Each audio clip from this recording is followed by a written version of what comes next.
तो दोस्तों, एक और नया दिन और मैं बलजीत परमार हाजिर हूँ एक नई कहानी, एक नया किस्सा लेकर। एक बहुत बड़ी डेवलपमेंट आज केंद्र सरकार की तरफ से की गई है।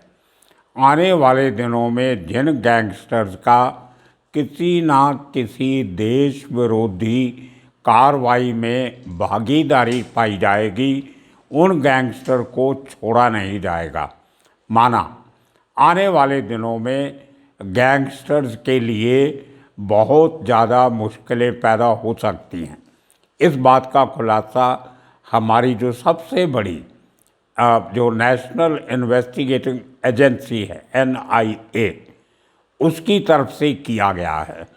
पिछले बहुत सारे सालों से हमने देखा कि जो देश के हित के खिलाफ, देश के इंटरेस्ट के खिलाफ जो कार्रवाइयाँ होती थी, उनमें कहीं ना कहीं लोकल गैंगस्टर, स्टेट गैंगस्टर या नेशनल लेवल के गैंगस्टर जो थे, उनका हाथ पाया जाता था। लेकिन उनके ऊपर जो कार्रवाई होती थी वो IPC और CRPC की धाराओं के नीचे ही होती थी। कोई बड़ा जो एक टेरर रिलेटेड जो एक्ट्स हैं हमारे, उनके नीचे गैंगस्टर्स के खिलाफ बहुत कम कार्रवाई हुई है। अब NIA, नेशनल इन्वेस्टिगेटिव एजेंसी ने ये फैसला लिया है कि जो गैंगस्टर किसी किस्म की एंटी नेशनल एक्टिविटी में पाए जाएंगे, उनके खिलाफ टेरर एक्ट्स के नीचे भी कार्रवाई की जाएगी। ये बहुत बड़ा कदम है और इसको वेलकम करना चाहिए।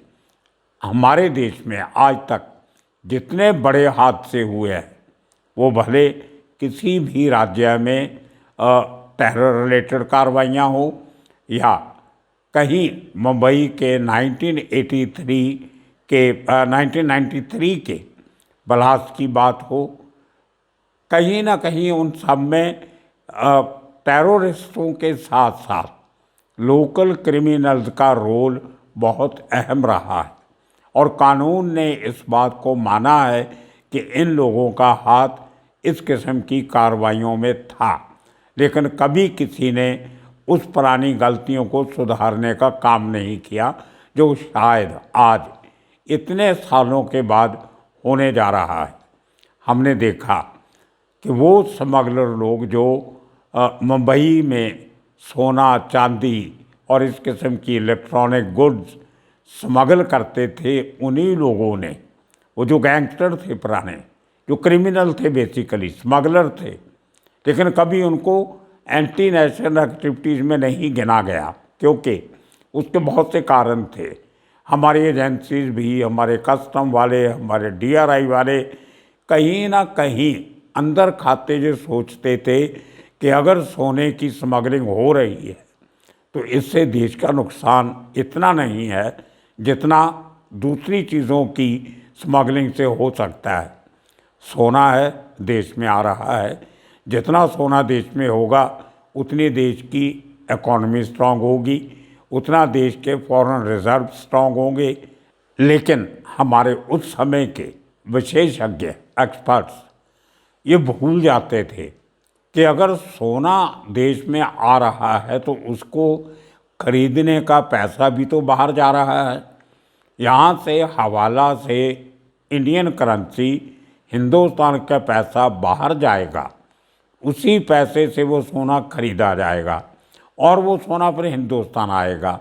फिर उसकी प्रोसीड्स जो हैं सोने की, जो लोग उसको खरीदेंगे, जिनके लिए मंगवाया गया, तो पूरे के पूरे इस कार्यक्रम में, इस सर्कल में, इस चक्कर में बहुत सारी ब्लैक मनी इन्वॉल्व होती थी। अब लाखों करोड़ों रुपए का सोना, चांदी, इलेक्ट्रॉनिक गुड्स स्मगल होके आती थी, तो उससे कहीं ज़्यादा अमाउंट की करेंसी, पैसा फॉरेन एक्सचेंज में और इंडियन करेंसी में मार्केट में 2 नंबर के रूप में घूमता था और उसने हमारे देश का बहुत नुकसान किया आज तक। लेकिन कभी भी एजेंसीज ने इन दोनों चीज़ों को अलग करके नहीं देखा कि उस स्मगलिंग में प्योर स्मगलिंग एलिमेंट कितना था और क्राइम एलिमेंट कितना था, जिसको आज तवज्जो दी जा रही है। इसीलिए शायद उसका कारण एक और भी है जो मैंने स्टडी किया पिछले कुछ दिनों से, जब से इस बात की भनक लगी थी कि इस किस्म की नई पॉलिसी लेके NIA आ रही है। उसका एक कारण है, थोड़े दिन पहले, आज से हफ्ता 10 दिन पहले, NIA के एक नए चीफ लगे हैं। उनका नाम है दिनकर गुप्ता। वो NIA के हेड बनने के पहले पंजाब के डायरेक्टर जनरल ऑफ पुलिस थे और तकरीबन 1 साल के करीब वो DGP रहे। उसके पहले पूरी अपना कैरियर जो उनका है IPS का, वो पंजाब पुलिस में निकाला। उन्होंने वो दौर भी देखा जब पंजाब में टेररिज्म की हरकतें होती थी, टेररिज्म का ज़माना था। उन्होंने पंजाब का नैर्को टेररिज्म भी देखा है, उन्होंने पंजाब के गैंगस्टर भी देखे हैं, और वो भली भांत इस बात से जागरूक हैं कि कैसे क्रिमिनल्स एंटी नेशनल एलिमेंट के साथ मिलके, जिनकी तार कहीं ना कहीं पाकिस्तान, कनाडा, USA, इस जैसे कंट्रीज़ में जहाँ जो अगलाववादी लोग बैठे हैं, उनके साथ उनके तार जुड़ते हैं। उनकी हरकतें, उनका काम करने का तरीका दिनकर गुप्ता अच्छी तरह जानते होंगे। शायद यही कारण है कि NIA के चीफ बनने के कुछ दिनों के बाद ही उन्होंने कुछ नई पॉलिसीज़, NIA के काम करने का नया तरीका उन्होंने ये सोचने की कवायद शुरू की। देखिए, ये बात बहुत पुरानी है। 93 तो बाद में आया, मुंबई के ब्लास्ट, उसके पहले नागालैंड, उसके पहले जो और नॉर्थ ईस्ट स्टेट्स जितनी हैं सब, उनको मिला के, और पंजाब, राजस्थान, गुजरात, यहाँ पर जितने बड़े क्रिमिनल गैंग थे वो कहीं ना कहीं पाकिस्तान की एजेंसीज के साथ मिलके ऐसी गतिविधियाँ भी करते रहे हैं जिन्होंने हिंदुस्तान की इंटरनल सिक्योरिटी को काफ़ी नुकसान पहुंचाया है। बहुत सारे ऐसे केस हैं, और उनको नकेल डालने के लिए अभी जो नई पॉलिसी NIA ने बनाई है, मुझे लगता है ये बहुत पहले बन जानी चाहिए थी। अब पंजाब में ये, आप इस बात को सोचते होंगे कि अभी क्यों ऐसा अचानक क्या हुआ? इसके बहुत सारे कारण हैं। जब एक एजेंसी अपनी एक दूसरी सिस्टर एजेंसी की कार्रवाई देखती है तो उसको लगता है कि अगर वो एजेंसी ऐसा काम कर सकती है तो हम क्यों नहीं कर सकते। फॉर एग्ज़ाम्पल ED पिछले कुछ सालों से, ख़ास तौर पे जब से BJP सरकार आई है, ED ने बहुत सारी ऐसे काम किए हैं जो पहली किसी सरकार ने नहीं किए। मैं किसी सरकार की तरफदारी नहीं कर रहा, मैं तो एक उस सरकारी एजेंसी की बात कर रहा हूँ और उसके काम की बात कर रहा हूँ जो उसने किए।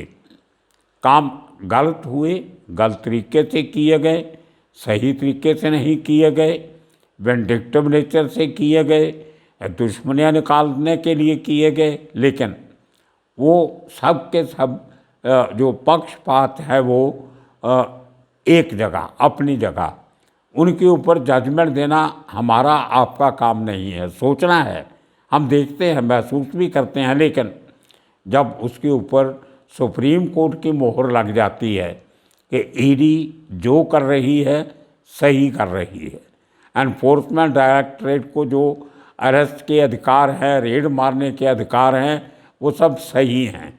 ये अभी एक हफ्ते के करीब पहले की सुप्रीम कोर्ट की जजमेंट है। और अगर देश की सर्वोच्च जो न्यायालय है वो इस बात का जजमेंट देते हैं कि आज तक जो ED ने किया वो विदिन अपनी पावर्स में किया, ये इसमें भी फ्लॉज हो सकते हैं, इसमें भी किंतु परंतु किया जा सकता है, लेकिन हमें वो फैसला मानना होगा क्योंकि उसके अलावा हमारे पास कोई चारा नहीं है। हम ऑब्जेक्शन कर सकते हैं, असहमति दिखा सकते हैं, अपनी नाराज़गी दिखा सकते हैं, लेकिन उस फैसले को, उस सच्चाई को नहीं बदल सकते। तो ये मान के चलना होगा इस जजमेंट के बाद कि आज तक ईडी ने जो किया वो सही किया, ये कानून की नज़र में सही था। आपकी परसेप्शन में, मेरी परसेप्शन में वो सही था या नहीं सही था वो दूसरी बात है। तो भले ऑपोजिशन के लीडरों के खिलाफ ईडी का इस्तेमाल किया गया हो, भले अपने विरोधियों के खिलाफ किया गया हो, या जो जेन्युइन किस्म के जो अपराधी थे जिन्होंने देश की इकॉनमी को या ब्लैक मनी या ट्रांसफर ऑफ फंड और क्रिमिनल प्रोसीड्स, मनी लॉन्ड्रिंग, इस किस्म के काम किए हैं, अगर वो लोग पकड़े जाते हैं और अदालत उनके पकड़े जाने को सही ठहराती है, तो इसमें मुझे नहीं लगता कि हमको ज़्यादा कर सकते हैं सिवाय बोलने के, अपनी नाराज़गी जाहिर करने के। जो करना है वो अदालत ने करना है और वही है जो अदालत ने किया। अब ईडी ने करने से बहुत सारे केसेस पिछले दिनों में ऐसे आए जहां पर ईडी को लगा कि अगर वो सिर्फ अपने बलबूते पे कुछ लोगों के खिलाफ कार्रवाई करेंगे तो शायद वो कानूनी तौर पे सही नहीं ठहराई जा सकेगी, किंतु परंतु होगा, ऑब्जेक्शन लगेंगे। तो उन्होंने अपने साथ एनआईए को मिला लिया। मुंबई में बहुत सारी रेड्स पिछले 4-5 महीने में ख़ास तौर पे ऐसी हुई हैं जो ईडी और एनआईए ने मिलके की हैं, जिनमें वो सब रेड्स शामिल हैं जो दाऊद इब्राहिम गैंग के साथ जुड़े हुए लोगों पे नागपाड़ा एरिया में ख़ास तौर पे जो रिपीटेड रेड्स हुई हैं, बहुत से लोग पकड़े गए, बहुत लंबी चौड़ी इन्वेस्टिगेशन अभी भी चालू है। उसी तरह के एक केस में महाराष्ट्र के साबिका कैबिनेट मिनिस्टर नवाब मलिक, वो भी उसी किस्म के केस में अभी तक 30 लाखों के पीछे है, जमानत नहीं हो सकी उनकी, क्योंकि ईडी के केस के साथ साथ एनआईए ने ये इल्ज़ाम भी लगा दिए उनके खिलाफ कि इन्होंने जो अंडरवर्ल्ड के लोगों के साथ मिलके ज़मीन की, जायदाद की जो डीलिंग्स की हैं, उस पैसे का इस्तेमाल टेरर फंडिंग में हुआ है। तो जब टेरर फंडिंग की बात आ जाती है तो आपको ज़मानत मिलनी बहुत मुश्किल होती है। अब देखिए इसका असर पंजाब, हरियाणा, दिल्ली में कैसे पड़ेगा। पंजाब ने बहुत साल टेरर एक्टिविटी से मुकाबला किया है, बहुत साल टेररिज्म को भुगता है। एक जनरेशन इस देश की, इस सूबे की उस टेररिज्म का शिकार रही। और आज जब ऐसी बातें आती हैं कि कुछ गैंगस्टर, जिनको हम नॉर्मली साधारण अपराधी कहते हैं, सीआरपीसी, आईपीसी के अपराधी, उन लोगों के तार पाकिस्तान में बैठे हिंदुस्तान मूल के आतंकवादियों से हैं। और ये जब खुलासा हुआ कि लॉरेंस बिश्नोई के गैंग के कुछ लोगों ने पंजाब के मोहाली में इंटेलिजेंस हेडक्वार्टर पे जो आरपीजी अटैक किया था, रॉकेट प्रोपेल्ड ग्रेनेड का, वो लॉरेंस बिश्नोई के गैंगस्टर्स ने किया था, ये पुलिस का दावा है। उसके पहले, थोड़े दिन पहले, लॉरेंस बिश्नोई के खास आदमी गोल्डी बराड़ का एक इंटरव्यू एक न्यूज़ चैनल में आता है, जिसमें वो कहता है कि हम जो टेररिज्म के साथ जो लोग जुड़े हुए थे, जो एक सिखों के खिलाफ जो एक जुल्म हो रहा है, धर्म के साथ जो एक खिलवाड़ पंजाब में हो रहा है, हम उसके खिलाफ हैं। हम सब उन लोगों का साथ देंगे जो इस धर्म की लड़ाई लड़ रहे हैं। तो कहीं ना कहीं उसने भी वही बोली बोलने की कोशिश की है जो आज से 30-35 साल पहले पंजाब में बोली जाती थी। तो ये कुछ बातें ऐसी होंगी जिनको आज के एनआईए के चीफ भली बात जानते होंगे, क्योंकि उन्होंने अपनी पूरी उम्र आईपीएस की पंजाब में बताई है।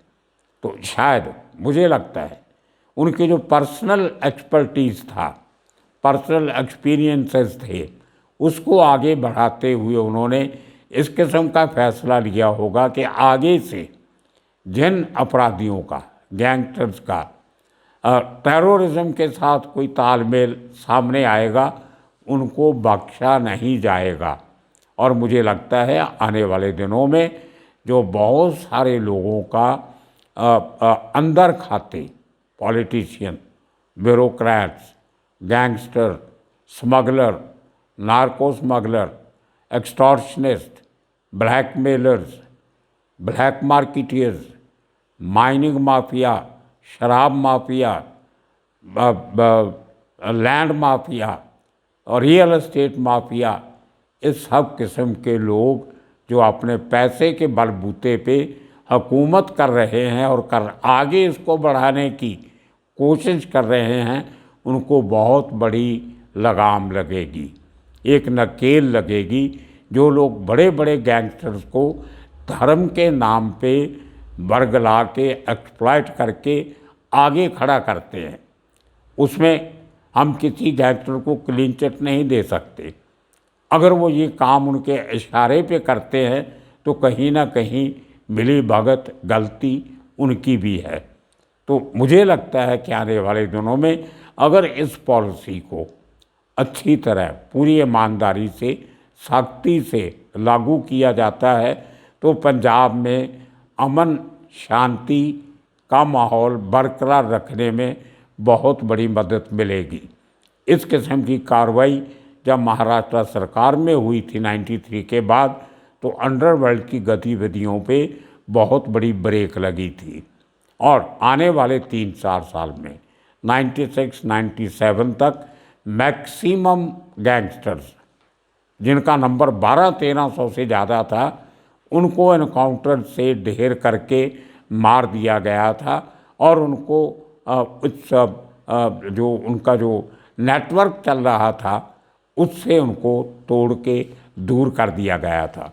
बहुत से लोग भाग गए, बहुत से लोग जेलों में बैठे रहे, बहुत से लोग मारे गए, लेकिन जो टेररिज्म के साथ जो गैंगस्टर का नेक्सस था वो बहुत बड़े हद तक महाराष्ट्र पुलिस तोड़ने में कामयाब रही। और आज तक 93 के बाद उस किस्म का दोबारा हादसा महाराष्ट्र में नहीं हुआ। लेकिन पंजाब में इस किस्म के हादसे टू ऑफन बहुत जल्दी जल्दी दोहराए जाते हैं, क्योंकि कोई कड़ी कार्रवाई, एक कंसल्टेड एफर्ट जिसको हम कहते हैं, एक long term planning, long term policy, और एक जिसको हम ये भी कहते हैं डिसीसिव एक्शन, जिसका असर हो, वो लेने की पंजाब में कमी रही है। आज अगर वो बात हो रही है तो उसको वेलकम करना चाहिए। आने वाले दिनों में इसी तरह की और किस्से कहानियाँ लेके फिर हाजिर होंगे। तब तक आप सबका शुक्रिया, धन्यवाद।